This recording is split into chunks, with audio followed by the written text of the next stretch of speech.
Pour introduire cette séquence des 20 ans du Cinerpa, une très jolie phrase. Alors moi, c'est pas Alexandre Dumas, c'est extrait d'une chanson de Léo Ferré. Pour tout bagage, on a 20 ans, on a des réserves de printemps. Pour tout bagage, on a 20 ans, on a une rose au bout des dents. Voilà, je crois que c'est une belle entrée en matière pour célébrer maintenant les 20 ans du Cinerpa.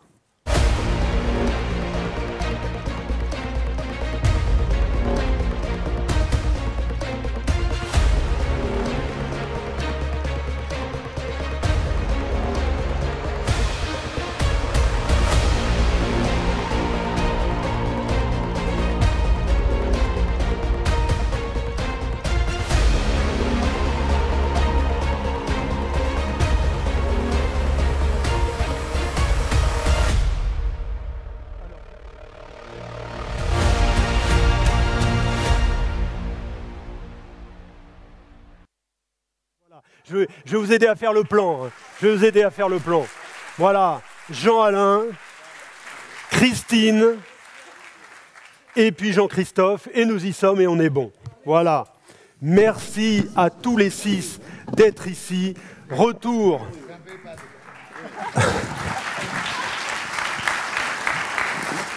Retour à présent sur 20 ans d'engagement avec les présidents et les délégués généraux. Je vous les présente si besoin est. Sur scène, nous avons, alors je vais commencer par les présidents. Nous avons Yves Journel, qui fut ici même président de 2004 à 2008. À côté de lui, Jean-Alain Margary, président de 2009 à 2020. Christine Jandel, présidente en 2020. Jean-Christophe Amarantinis, qui a pris la suite l'an dernier de Christine. Passons aux délégués généraux. Alors, nous l'avons en visio, normalement. Il est là, Théodore, ou pas? Théodore, il est là, Théodore, Amarantinis. Délégué général de 2001 à 2005, et pas au coup, le Cinerpa avait 2 délégués généraux, puisqu'il y avait également Luc Broussy pour la même période, n'est-ce pas, Luc? Et puis bien sûr, voilà, Florence Arnès-Momé, délégué général depuis 2005. Avant de vous entendre, mesdames et messieurs, eh bien, donnons d'abord la parole aux adhérents du Cinerpa. Pour moi, le Cinerpa, je crois que c'est avant tout une participation, une contribution à l'évolution du secteur. Je crois qu'il y a 20 ans, il y avait tout à construire, que ce soit au niveau des EHPAD, que ce soit au niveau des résidences-services qui n'existaient quasiment pas à l'époque, et bien sûr des services à domicile. Pour moi, le Cinerpa, ça a été un accélérateur dans la professionnalisation de ce secteur. Le Cinerpa a été partie prenante à tous les niveaux, que ce soit au niveau local, avec les rencontres au niveau des conseils généraux qui sont devenus des conseils départementaux, au niveau régional avec les ARS bien sûr, puis au niveau national avec une déléguée qui est une figure désormais du secteur.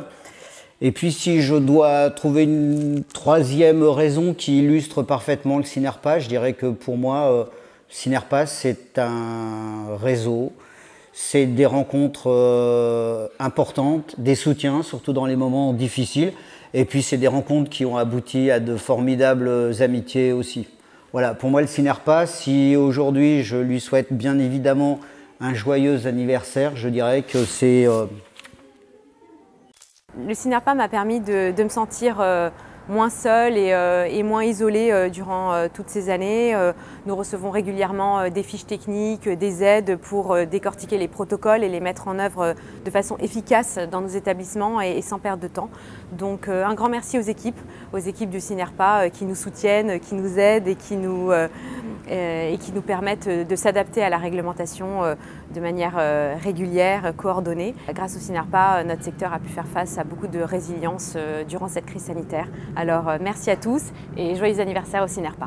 Le Cinerpa nous apporte un soutien en valorisant notre image d'acteur privé au sein de ce secteur. Mais je pense aussi, c'est très important, vis-à-vis du grand public. Le second point, et non des moindres, c'est sa veille. C'est une véritable force pour tout ce qui a trait au quotidien, aux questions de droit social, de veille juridique, de questions techniques également. Je tiens vraiment à remercier de façon encore plus profonde les équipes du Cinerpa qui ont œuvré à nos côtés au quotidien de manière extrêmement présente et indéfectible pendant cette crise sanitaire. Encore merci à tous, bravo à toute l'équipe et très joyeux anniversaire. Ce que m'a apporté le CINERPA, au sein duquel j'œuvre maintenant depuis plus de 14 ans, c'est au-delà du réseau que je me suis constitué, c'est le sentiment de participer à ma modeste mesure, peut-être à l'évolution en tout cas de ce secteur et plus généralement à l'évolution de la place de nos aînés dans notre société. Bon anniversaire le CINERPA. Le CINERPA, c'est rendre accessibles des documents qui ne sont pas sympathiques du tout, comme le Code de l'action sociale et des familles, les recommandations de l'ANESM ou les circulaires budgétaires. Et cela avec humour, pragmatisme et bienveillance pour les personnes âgées. Alors, un grand coup de chapeau à tous ces acteurs, et qu'ils soient les cerveaux de l'ombre, et qu'ils soient les influenceurs, ou qu'ils soient sur le devant de la scène. Bon anniversaire, CINERPA! Le CINERPA, c'est avant tout un accompagnement et un soutien au quotidien dans la gestion de nos établissements. On l'a particulièrement vu ces derniers mois.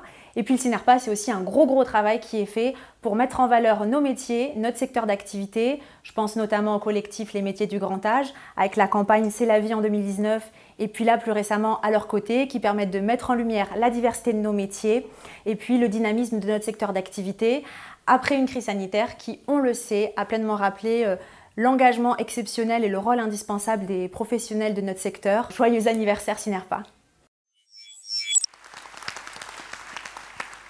Et voilà pour des paroles d'adhérents, avec en plus la mouche du coche qui a participé à la vidéo. Alors, le CINERPA, c'est déjà, vous l'avez compris, une longue histoire. Nous la voici brièvement narrée par celui qui en fut l'un des deux délégués généraux de 2001 à 2005. Oyez donc le sieur Théodore Amarantinis. Théodore, c'est à vous. Bonjour à tous. Et merci de m'avoir convié à fêter cet anniversaire des 20 ans du CINERPA. C'est très émouvant et ça me touche beaucoup. Alors d'abord, merci et salut président Fiston Jean-Christophe, salut Florence, salut Christine, Yves, Jean-Alain et bien sûr, salut mon cher Luc. J'ai une petite pensée, si vous le permettez, pour Jean Bouchard et Guy Lamarck. L'un n'est plus là et l'autre n'est pas là. Alors, comment évoquer cette épopée cinerpienne sous une forme, on va dire, un petit peu originale qui sort du conventionnel? Bien, je me suis posé la question et finalement j'ai choisi de la faire sous la forme d'une ode à l'épopée cinerpienne que je vais vous livrer maintenant et j'espère qu'elle plaira bien aux plus anciens mais également aux plus jeunes. Alors cette épopée se déroule il y a 20 ans dans ce beau pays de France, au sein du royaume éclaté des EHPAD, avec un Z, que 3 seigneurs se partageaient alors. Guy Lamarck, dit le colonel, Yves Journel, dit Merlin, et Jean Bouchard, dit le débonnaire. Pour les aider à gouverner, ils s'étaient fait accompagner par 2 mousquetaires mercenaires. Le premier, Luc Broussy, dit la main froide, jouvenceau dynamique et ambitieux. Le second, Théo Amarantinis, dit le grec, sage oriental natif d'Algésiras. Comment ces deux-là en vinrent-ils à négocier dans l'ombre de leur seigneur la réunification du royaume éclaté? C'est un mystère à ce jour encore inexpliqué, tant ils étaient différents et apparemment inconciliables. Mais il se disait à l'époque que l'un des seigneurs en était dans l'ombre à l'origine. Toujours est-il, on sut bien plus tard, excusez-moi, que ce mystérieux seigneur était en fait Merlin. Yves dit Merlin, par ailleurs, visionnaire et fin calculateur qui voyait en cette réunification le seul moyen d'échapper à l'absorption des EHPAD par la confrérie des cliniciens qui nourrissaient ce rêve. Toujours est-il que ces 2 larrons firent taire leurs différends et réussirent non sans mal à convaincre leur seigneur et père à créer ce qui allait devenir le nouveau grand royaume des EHPAD, réuni sous la bannière unique du CINERPA. Mais comme il fallait le craindre, aussitôt créé, le SINERPA fit rapidement résurgir les différends entre nos deux protagonistes. Au point qu'Yves dit Merlin fit comprendre à ces deux-là en privé qu'une telle affaire ne pouvait constituer un avenir pour le nouveau SINERPA et qu'il fallait y mettre fin. C'est là qu'on vit apparaître une jouvencelle qui, sans payer de mine, reprit le flambeau de l'étendard sinerpien. Florence Erners-Mommet, sœur de Luc, comme on l'apprit plus tard. Il faut croire qu'elle en avait hérité la fougue, le dynamisme et l'obstination, puisqu'il faut bien en convenir, c'est elle qui réussit à bâtir, certes, sous le charme de Merlin, encore lui, mais aussi de Jean-Alain Marguerite, puis de Christine Jandel, cette colossale et puissante confédération qui regroupe désormais sous la bannière sinerpienne, 20 ans après, plusieurs autres confréries et 2700 fidèles disciples. Mais l'histoire n'est pas finie, puisqu'on a vu apparaître l'an passé le fils de Théo le Grec, Jean-Christophe Amarantinis, à la tête de cette confédération sinerpienne, dont c'est aujourd'hui le premier congrès en tant que président. Et il se dit pour la fin, l'anecdote, que notre Théo l'Oriental n'en est pas peu fier, lui qui désormais coule une heureuse et active retraite. Voilà pour cette ode. Merci. Merci beaucoup. Désolé, mais le son n'était pas très bon. Merci Théo le Grec, ou Théo l'Oriental. Merci, qui est donc devenu délégué général, l'un des deux premiers délégués généraux du SINERPA en 2001. Alors 2001, vous vous souvenez de l'année 2001? Oui, un peu quand même. Bon, Apple lançait l'iPod, on regardait la première émission de télé-réalité Love Story, au cinéma, on allait voir Le fabuleux destin d'Amélie Poulain, et en musique, on écoutait ça. Non. Non, on n'écoutait pas ça. C'est pas encore. Donc on va le refaire. 2001, l'iPod, tout ça, Amélie Poulain. Ok, vous êtes prêts? Et en musique, on écoutait ça.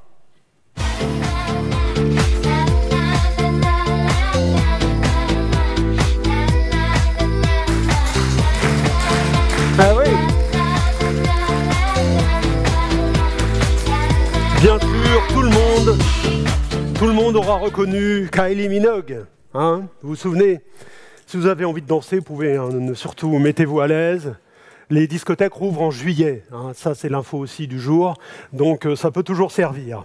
Bien, donc, à sa création en 2001, je l'ai dit, le SINERPA comptait 2 délégués généraux, Théodore Amarantinis et Luc Broussy, dont Luc dit la main froide, Jouvenceau dynamique et ambitieux, si j'en crois Théodore le Grec. Alors le SINERPA voit le jour cette année-là. Il faut rappeler qu'avant ça, cher Luc, le secteur du grand âge était éparpillé façon puzzle. Oui, alors je vais donner un petit cours d'histoire en 2 phrases, mais on est en 1993, moi j'ai 27 ans, et je suis invité à diriger un syndicat qui s'appelle l'UNEPA. Et à ce moment-là, en 95-96, il n'y a pas 3, mais il y a 6 syndicats. 6 syndicats différents qui fédèrent 5% du secteur. C'est quand même l'exploit. Puisqu'à l'époque, le secteur commercial, au milieu des années 90, c'est 5-6% des EHPAD, des maisons de retraite. Et on arrive quand même, sur ces 5%, à se diviser entre 6 syndicats. Yves, tout à l'heure, me disait, mais il n'y en avait pas 6. Mais si, il y en avait 6. Il y avait l'UNEPA, il y avait, avec Théo, l'ADIM et le CRRR, puisque certains voulaient appliquer la convention collective, d'autres pas. Il y avait un syndicat qui venait du groupe Accor, avec notre ami Olivier Veil. Il y avait le syndicat de Guy Lamarck, et puis un syndicat en région qui s'appelait le Groupement national des établissements privés de gérontologie, le CNEGBUS, avec notre ami Pascal Leclerc. Et donc il y avait effectivement 6 syndicats qui après se sont regroupés en 3, puis en 1. Et ça a été une bataille assez homérique, Théo l'a rappelé, pour arriver à un moment donné, parce que quand chacun est président, au fond, on est bien. Bon. Et donc il a fallu qu'on mette un peu la pression, c'est vrai, pour que tout ce monde se mette autour de la table et se dise que c'était tout à fait déraisonnable, alors que le secteur public avait la FHF, que la FEAP régnait sur le secteur associatif, et que nous, petit secteur, on se trouvait morcelés, même en 3 fédérations. Et donc c'est vrai que là, pour le coup, l'intérêt général a présidé à ce qu'en 2001, donc, nous arrivions avec une architecture un peu rocambolesque. Parce qu'en 2001, évidemment, on se répartit les postes. Et donc, le président du grand syndicat est le président de ce qui était le plus petit des 3 syndicats. Et donc, les 2 autres délégués généraux se partagent la délégation générale. On aura ensuite une période entre 2001 et 2005, moi je quitte le CINERPA à ce moment-là, qui aura été une période de tension. Théo l'a rappelé, moi je me rappelle toujours d'un huissier quand même qui est venu dans mon bureau me demandant de partir la veille d'un congrès comme ça. Bon, c'est cocasse, il y a des histoires comme ça. Bon. Voilà. Et puis, Théo l'a dit, c'est effectivement... peut-être qu'on avait déjà ce projet, on ne va pas se cacher, quand on fait la fusion en 2001, on se dit avec Yves, on se retrouvera quand même. Effectivement, il y a eu une période de 3 ans, et 3 ans après, Yves est finalement revenu à la présidence du syndicat, ce que était un peu la volonté de tout le monde. Donc, tout ça pour dire, en tout cas aux plus jeunes, que ce qui est aujourd'hui effectivement cette organisation puissante, eh bien, est parti dans les années 90 de 6 petits syndicats et qu'il a fallu voilà, un accord entre des hommes et des femmes pour qu'à un moment donné, on crée cette organisation qui désormais règne sur le secteur privé. Alors, Luc, quelle leçon tirer du passé pour le secteur aujourd'hui ? Moi, j'en tire une, c'est que plus unis, on est plus fort, ça va de soi, mais c'était pas évident à l'époque. Il y avait encore beaucoup d'établissements qui n'étaient pas dans un syndicat. Moi, je retiens quand même de cette période, hein, et c'est un peu raccord avec ce qu'on racontait ce matin, c'est que aux alentours des années 99, 2000, 2001, ce qui vous paraît évident aujourd'hui, c'est-à-dire la réforme de la tarification, la convention tripartite, ne l'était pas du tout. Il y avait toute une frange du secteur privé qui ne voulait pas de ça. Voilà, je ne signerai pas avec l'État, je ne veux pas avoir le conseil départemental sur le dos, qu'on ne vienne pas contrôler mes comptes, etc., etc. Et à ce moment-là, on a été quelques-uns à penser au contraire que le salut du secteur privé, c'était d'être traité comme les autres. Et que la dépendance et le soin, c'était l'égalité de traitement de tous les citoyens, qu'on soit dans un établissement public, associatif ou commercial. Je ne pense pas que 20 ans après, on puisse se dire qu'on a fait le mauvais pari. Mais ça a été un vrai débat pendant 1 an, 2 ans, 3 ans, y compris au sein du secteur privé commercial, que de dire faut-il s'engager dans cette réforme et dans une vraie contractualisation avec les pouvoirs publics ou pas. Ça paraît presque de la préhistoire aujourd'hui, mais à l'époque, le débat a eu vraiment lieu. Si je vous demande pour finir, Luc, une rencontre importante, sur un plan plus personnel ? 100 000. On ne se rend pas compte, si Florence s'en rend compte, puisqu'elle le vit depuis 15 ans, l'attachement qu'on a avec chacun des adhérents. Moi, lorsque je suis parti, je voyais des gens que je connaissais à peine, des adhérents au fin fond de la Creuse, presque être ému comme je peux l'être là quand j'évoque ça. C'est-à-dire qu'on ne se rend pas compte à quel point, à un moment donné, on a été un repère juridique, parfois psychologique, pour des directeurs qui étaient parfois en besoin d'aide. Voilà, donc moi j'ai vécu une aventure humaine, mais formidable. Et elle m'a marqué, évidemment, elle me marquera au long de la vie. J'ai aussi eu la chance, je le dis, dans les années 90, moi qui étais un jeune gauchiste, maintenant je suis un vieux gauchiste, mais bon, d'être dans un syndicat où mon rôle consistait à défendre des grands patrons. Mais sauf qu'à l'époque, tout ça c'était des entrepreneurs. Et moi, je retiens de ces formidables aventures des gens pour lesquels j'ai une profonde admiration. Je veux prononcer ici le mot de Jean-Claude Marian. Je veux prononcer le nom de Jean-Paul Siret. Je veux prononcer le mot de Jean-François Gobertier. Je veux prononcer dans le secteur associatif les noms de Sapy Chambry. Mais s'il y a un nom que je dois retenir, c'est celui qui aura marqué, évidemment, non seulement ma période syndicale, mais une grande partie de ma vie encore aujourd'hui, c'est évidemment Yves Journel. Bien. Alors à cette époque, merci Luc, et jusqu'en 2004, Guy Lamarque, aujourd'hui disparu, présidait aux destinées du CINERPA. Puis ce fut Yves Journel, président de 2004 à 2008. Alors, en 2004, c'était quoi en 2004 ? Bien, en 2004, c'était la création de Facebook. Noël Mamère, maire de Bègles, célébrait le premier mariage homosexuel qui sera ensuite annulé. Début de Plus belle la vie à la télé. Bah oui, pour ceux qui suivent, ça fait déjà, vous y êtes depuis 2004. Hein. Donc quand même, ça prend du temps, ces choses-là. Et puis en musique, on écoutait ça. Donne-moi ton cœur, baby, ton corps, baby. Donne-moi ton bon vieux funk, ton rock, baby, ta soul, baby. Chante avec moi, je veux une femme like you. M'emmener au bout du monde, une femme like you. Camaro, vous vous souvenez de ça? Camaro, femme like you. Bien. Yves Journel, à nous. Alors Yves, j'aimerais bien savoir ce que vous vous êtes dit en 2001 quand, Luc en a parlé, les 3 principales organisations professionnelles du secteur, dont l'UNEPA que vous avez présidé pendant plus de 10 ans, ont fusionné pour devenir le CINERPA. Tout à l'heure, on me comparait à Merlin. Là, Merlin, je ne sais pas, c'est un personnage un peu ambigu. Hein. Il y a Merlin l'Enchanteur, mais il y a aussi une face cachée de Merlin. Bon, toujours est-il que moi, je pense qu'en 2001, quand on a fait ce regroupement, je croyais, j'étais convaincu que c'était indispensable à l'avenir de notre profession. Luc disait qu'on représentait 5%, 8% effectivement de l'offre pendant les années 90. Notre secteur privé commercial s'est développé. Il devait se développer de la même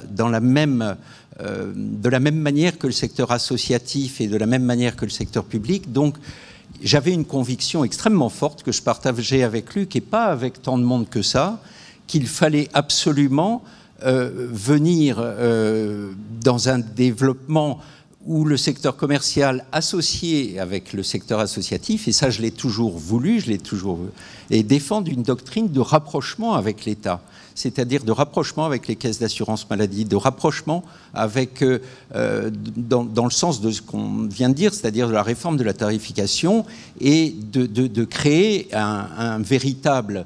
Parce que j'aime bien le titre des professionnels du grand âge. Mais il n'y avait pas de professionnels du grand âge. Il n'y avait pas d'entreprise très professionnelle du grand âge. Les maisons de retraite, au départ, c'est souvent un infirmier libéral qui fait sa maison de retraite, un médecin généraliste qui fait sa maison de retraite. C'était ça, les maisons de retraite privées. Donc, il y avait une doctrine à établir. Et je crois que plus que la réunion des syndicats, plus que l'éparpillement, plus que le désir de pouvoir, ce que je pensais, c'est qu'il fallait une doctrine. Et je crois que le CINERPA, il a toujours gardé une doctrine, il a toujours gardé à peu près la même doctrine, avec des succès divers, hein, quelquefois, parce que l'État n'est pas facile, c'est pas facile de négocier avec l'État.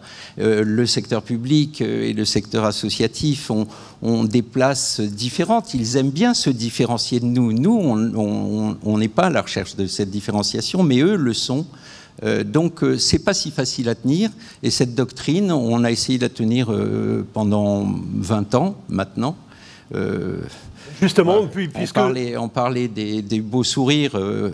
Je l'avais peut-être il y a 20 ans, aujourd'hui c'est des implants. On parlait du... Non, mais tout à l'heure, il disait le beau regard, mais le regard, c'était pas tout à fait le même. Il y a peut-être maintenant également des implants. Vous voyez, le temps passe, mais la doctrine, elle est restée, et je crois que c'était ça qui était important pour l'histoire, l'avenir, et encore beaucoup plus.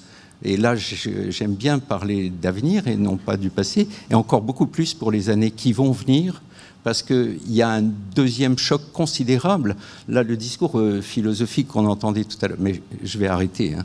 Mais le discours philosophique qu'on entendait tout à l'heure sur le problème des conflits entre générations, on n'a pas abordé encore ce que ça va devenir dans 10 ans ou dans 12 ans.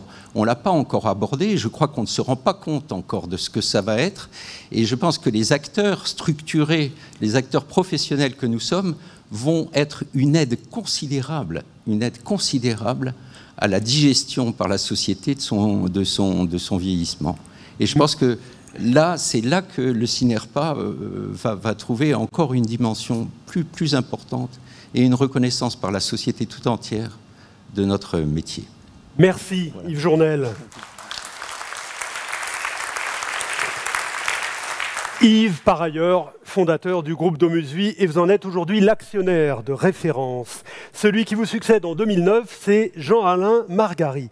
Alors 2009, il se passait des choses, mine de rien, en 2009, hein, puisque on baissait la TVA dans la restauration.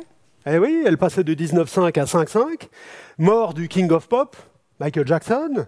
Mort de Milvina Dean. Alors, qui peut me dire qui était Milvina Dean? Ah là, ça sèche, là. Hein. Non, personne ici non plus. Alors, Milvina Dean était la dernière survivante du naufrage du Titanic. Voilà. Elle nous quitte en 2009. C'était aussi le 50e anniversaire de la poupée Barbie. Voilà, je vous le dis comme ça, qui a été créé en 59. Et puis en musique, en 2009, on écoutait ça. Toutes celles qui dansent sur le dance floor comme des princesses. Si t'as la black card, eh ben tu verras leurs fesses. Voilà, ça m'énerve. C'est pour Jean-Alain, ça. Helmut Fritz, qui chantait Ça m'énerve. Alors, Jean-Alain Margary, premier moment fort, la négociation de la loi ASV en 2015. Bonjour à tous d'abord, et ravi de me retrouver parmi vous cette année. Et je valide pas les choix musicaux de notre ami. Décliner toute responsabilité. Absolument. Bon, oui, la loi ASV, enfin, il y en a eu des moments forts, mais c'est vrai que la loi ASV, c'est quand même 2 ministres et demi de négociation. Hein. C'est Michel Delaunay, c'est Laurence Rossignol, et puis pour le suivi de la mise en place de la loi, c'est Pascal Boitard. Donc c'est quand même une grosse séquence. Une grosse séquence qui se finit bien, mais qui a été émaillée de longues et grandes négociations avec parfois des velléités fortes du pouvoir en place, de remise en question justement de notre doctrine à laquelle on tenait tant. Hein. Volonté par moment d'attaquer la liberté de tarification des prestations hôtelières, volonté d'encadrement des loyers, volonté... Bon. Il a fallu se battre pied à pied, enfin se battre, le mot est peut-être un peu fort, mais il a fallu rester vigilant et pied à pied, négocier mot à mot. Ça, je me souviens qu'on a négocié même des virgules sur le panier, je me souviens même plus, le tarif socle, où on allait négocier. Bon. Donc ça a été véritablement, un grand moment pour la profession. Et puis avec un suivi assuré par Pascal Boitard, qui a été plutôt agréable d'ailleurs. Et parce qu'au final, la loi ASV a finalement assez peu concerné les EHPAD, puisque le deuxième volet, initialement prévu par Michel Delaunay, n'a jamais vu le jour. Donc voilà, c'est vrai que c'est un moment fort de la période où j'ai eu l'honneur de présider à la destinée du CINERPA. Et c'est d'ailleurs sous votre mandat, Jean-Alain, que le CINERPA s'ouvre au secteur du domicile et de la résidence service senior. Hein, c'est la création de la Confédération CINERPA. Absolument. Et ça aussi, alors ça c'était une volonté forte que je partageais avec Florence depuis quelques années, mais c'est dans la droite ligne, au fond, de ce qui s'est passé en 2001. En 2001, Luc et Yves l'ont rappelé, ça a été finalement la réunification de diverses entités éparses pour n'en former qu'une plus puissante, plus représentative, plus efficace à tous les niveaux. Et le constat, quand même, au fil des ans qui passent, c'est de se dire le CINERPA tout seul, les EHPAD tout seuls dans leur coin, ne sont pas forcément représentatifs de ce qu'est le secteur bien plus vaste, le secteur du grand âge, qui tient compte du domicile, des résidences, enfin de l'habitat intermédiaire et de tas d'autres choses. Donc effectivement, oui, il y a eu une volonté de ma part et de la part de Florence d'essayer de s'ouvrir, de convaincre, un travail de plusieurs mois pour convaincre le conseil d'administration, le bureau. Ça n'a pas été non plus, ça n'a pas coulé forcément de source. D'aucuns m'ont dit tu fais rentrer le loup dans la bergerie.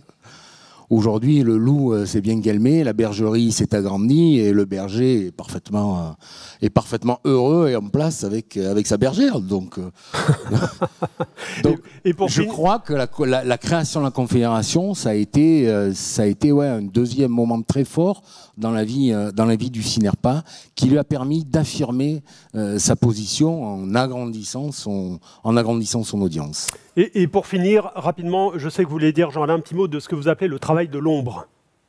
Oui, rapidement, parce que ce que j'aime bien appeler le travail de l'ombre, c'est les victoires du CINERPA.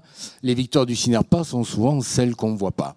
Je crois que j'en ai déjà parlé, mais c'est au fond tout ce qu'on arrive à ne pas avoir à subir, c'est tout ce qu'on arrive à faire faire aux législateurs, à le faire reculer, toutes ces petites victoires dont on ne peut pas se vanter d'ailleurs, parce que parfois elles mettraient l'État ou le ministère en fâcheuse posture.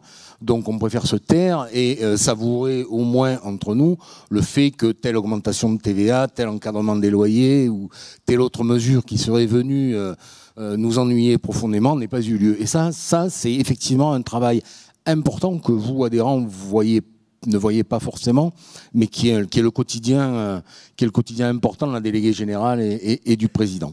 Merci Jean-Alain Margary. On vous applaudit.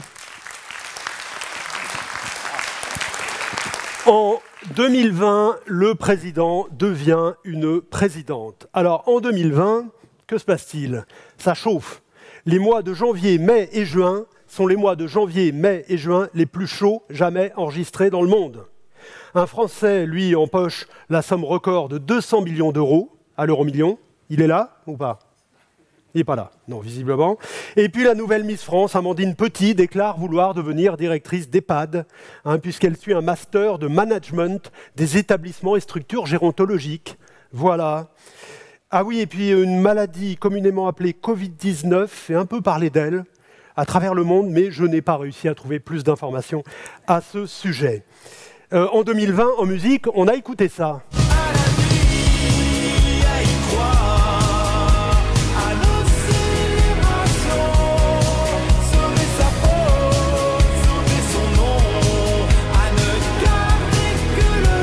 Indochine. Quel meilleur titre, franchement, Nos célébrations. Non, le titre est bien, je vois Florence qui comme ça, qui mi-figue mi-raisin, mais bon, elle n'aime pas trop Indochine. Bien, alors, Christine Jandel, vous devenez présidente en 2020. Sur le plan syndical, vous souhaitiez revenir sur une soirée en particulier. Oui, bonsoir à tous. Je crois qu'on s'en rappelle tous, Florence aussi, avec le formidable travail d'Aurélie qui est quelque part là-bas. Jean-Claude Brodinck, Éric Gazier, Charles-Antoine Pinel, sur l'excellente idée des Marénins, il faut le dire, qui nous avait rapprochés de Havas, qui est une excellente équipe. Cette soirée, c'était le lancement du groupement des professionnels du grand âge. Je pense qu'on s'en rappelle tous ici, dans un magnifique cinéma, avec un cercle orange, comme ça, à titre de symbole. Voilà, c'était le lancement de C'est la vie. Je pense que c'est une nouvelle couleur que Jean-Alain avait commencé à donner au Cinerpa et que j'ai essayé de reprendre à ma modeste mesure. Un syndicat plus responsable, plus tourné vers sa participation à la société, vers cette réconciliation des générations dont on parlait pour aider les jeunes à rentrer sur le marché du travail, avec un très beau résultat. Bon, ça a duré 1 mois et demi, et après, une petite bête venue de l'autre bout du monde est venue perturber un petit peu tout ça. Quand vous dites, Christine, qu'au Cinerpa, vous avez vécu la rencontre de 2 montagnes, de quoi ou de qui parlez-vous?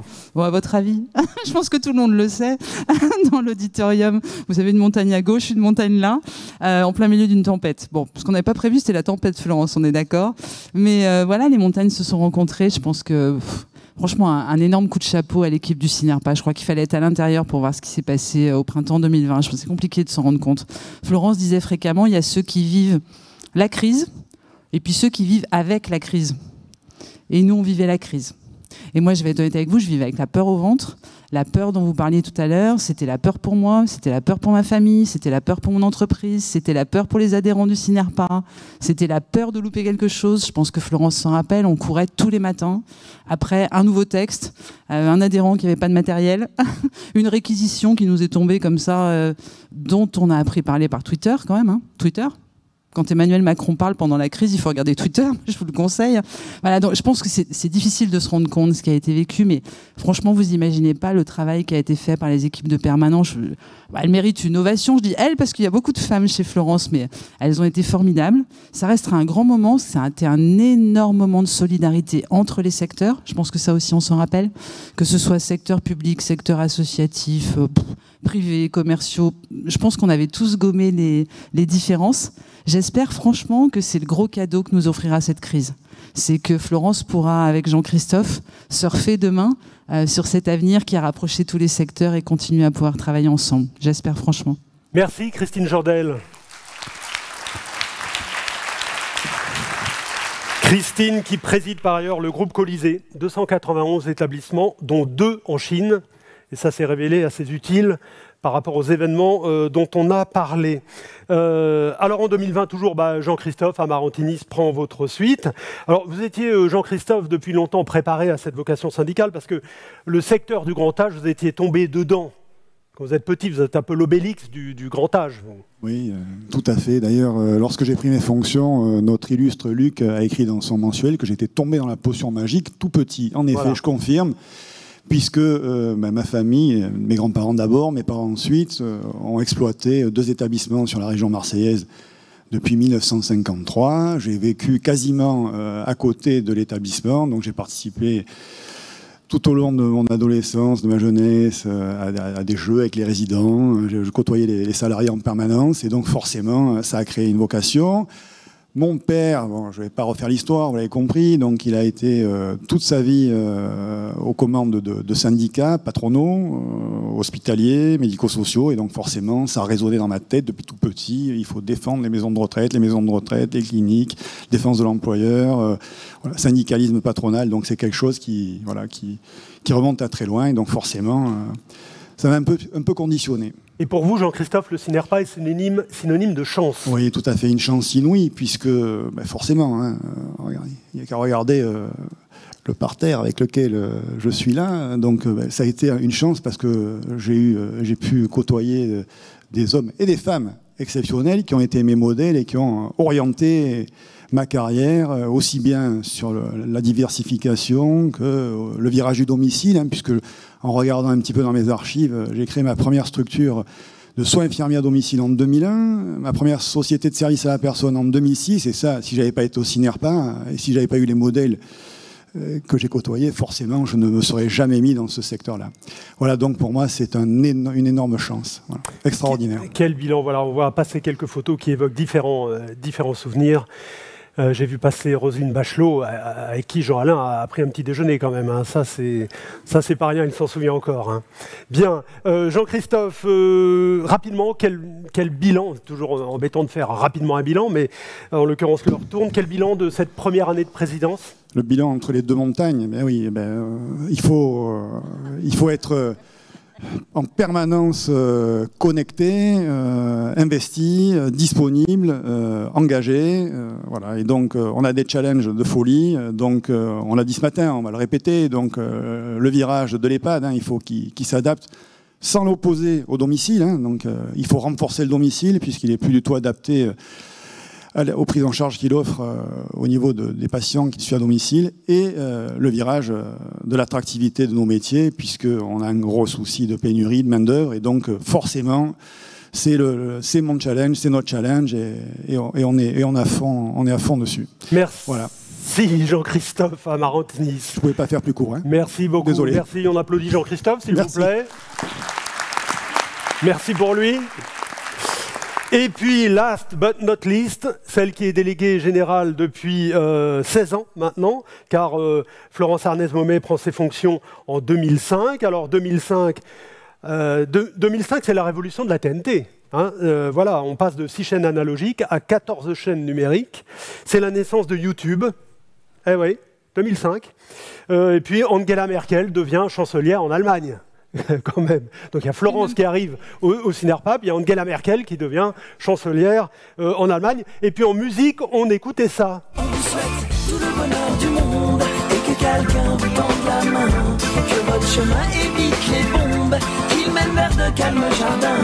On vous souhaite tout le bonheur du monde pour aujourd'hui comme pour demain. Sinsemilia, tout le bonheur du monde, c'était en 2005. Alors Florence, on va à Yves, lève la main. J'ai oublié de dire quelque chose de très important. C'est que mes 2 actes les plus importants au cours de cette carrière cinerpienne ou unépienne, ça a été de recruter Luc, parce que j'étais président de l'UNEPA quand il est rentré, et ensuite ça a été de recruter Florence. C'est quand même 2 actes signifiants, je pense, pour l'avenir de notre profession. Vous n'avez pas recruté Angela Merkel? C'est pas vous. Non, c'est pas vous, ça, Angela. Bien. Non. Alors revenons à Florence. Il faut rappeler Il faut rappeler, Florence, que quand vous arrivez en 2005, c'est au départ pour une mission bien définie. Non, c'était pas une mission bien définie. Avec Yves, effectivement, c'était moi dans ma tête. Ce que je voyais depuis quand même plusieurs années que ça allait mal au Cinerpa. Hein. Ça faillitait beaucoup. Ça mettait tout le monde dans des états pas possibles. Moi, j'étais adhérente à l'époque puisque je travaillais chez Orpea. Et donc, à ce moment-là, c'est vrai que ça me marque le pas un peu chez Orpea. J'ai envie de faire autre chose. Et donc, Luc me dit que il y a peut-être ils auraient besoin de moi au Cinerpa pour être délégué général. Et moi, comme je vois un petit peu le truc, je me dis oh là là, j'y fais 5 ans, je remets tout à l'endroit et puis poups, je m'en vais. Puis en fait, ça se passera pas du tout comme ça en fait. Hein. En fait, alors du coup, quand je suis arrivée quand même, et je trouve que c'est très très courageux à la fois de Yves, à la fois du bureau, à la fois des deux délégués généraux. Mais il faut rappeler que j'avais 33 ans et il fallait faire quand même confiance à une jeune femme de 33 ans. J'avais travaillé 5 ans dans un groupe d'EHPAD. J'étais la sœur de mon frère. Pour certains, ça voulait dire beaucoup. Et donc, c'était pas rien.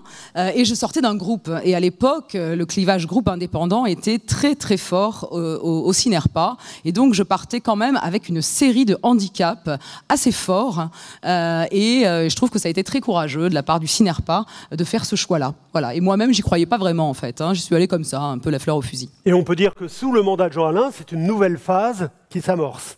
Oui, alors avec Yves, ça a d'abord été l'arrimage, hein, comprendre ce qu'est le syndicalisme, comprendre que c'est bien différent que de travailler dans une entreprise, que c'est travailler pour un secteur d'activité, que c'est travailler pour des grands projets, hein, pour penser l'avenir. Et effectivement, après, il me laisse dans les mains de Jean Alain. Et avec Jean Alain, pendant 10 ans, nous construisons vraiment le Cinerpa d'aujourd'hui. Et ça a été une aventure formidable. La création de la Confédération, c'est quelque chose qui me tenait beaucoup à cœur quand j'ai vu les groupes partir massivement à l'étranger d'abord. Je me suis dit, oh, mais ils s'en vont, mais non, restez. Et puis finalement, heureusement, ils ont décidé de se développer dans le champ du domicile, et donc ça m'a permis de les accompagner en créant Cinerpa Domicile, en créant Cinerpa Résidence Service Senior, parce que Jean-Marie Fournet est venu à notre rencontre pour dire je veux en être aussi, je veux être avec vous, et donc on a pu ouvrir cette confédération, et ça a été une grande fondation pour tout le secteur, et donc je suis très heureuse qu'on ait pu créer ça. Et pour finir, sur le plan personnel, sur le plan personnel, le Cinerpa, c'est un syndicat très particulier. C'est un syndicat qui a d'emblée pris le parti de donner un rôle fort à son ou sa délégué ou ses délégués généraux. C'est pas tous les syndicats professionnels, bien au contraire, qui œuvrent dans ce sens-là. La plupart du temps, ce sont des présidents forts et des délégués généraux moins forts, et en tout cas plus dans l'ombre. Le Cinerpa a fait le choix très tôt et très assumé d'être sur une délégation générale forte, donc beaucoup d'autonomie, beaucoup de confiance, et donc vraiment pour moi, c'est tout ce qui a fait que j'y suis restée très longtemps, et que j'y reste encore, parce que l'autonomie est grande et que je suis guidée en permanence par des professionnels extraordinaires, qu'ils soient de groupes ou indépendants, commerciaux, associatifs, de n'importe quel secteur, que ce soit domicile ou RSS.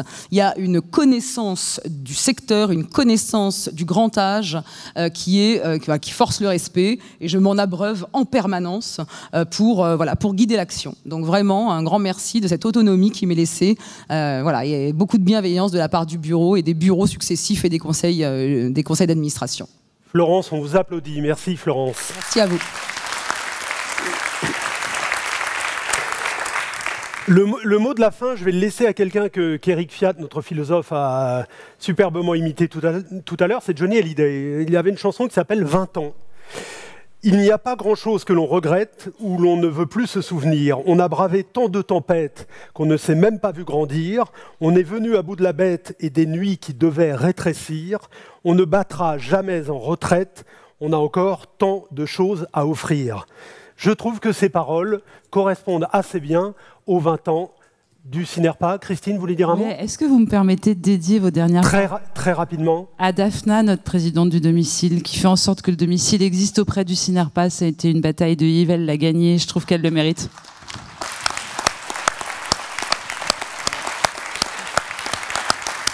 Merci pour elle.